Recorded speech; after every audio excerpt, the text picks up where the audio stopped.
আসসালামু আলাইকুম। আশা করি সবাই ভালো আছে। পাশের দেশ ভারত, দাদা ভাইরা গরুর 5টা উপাদান নিয়ে কথা বলে। গরুর 5টা উপাদান কি? আপনারা ধরেছেন দুধ, দই, ঘি, আবার পিসাব, গোবর। তা খারাপ 2টা জিনিস নিচ্ছেন কেন?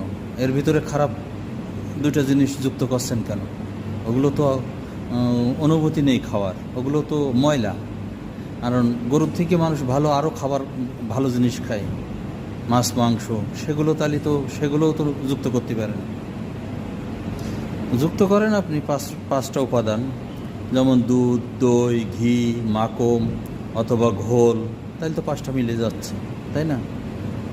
তাহলে গোবর পিসাবের সাথে যুক্ত হবে কেন? গোবর পিসাব তো খাদ্য, কোনো খাবার না। আবার বলছেন এটা আয়ুর্বেদিক ওষুধ। আয়ুর্বেদিক ওষুধ যদি আপনারা বানাতে চান, তাহলে আপনাদের দেশের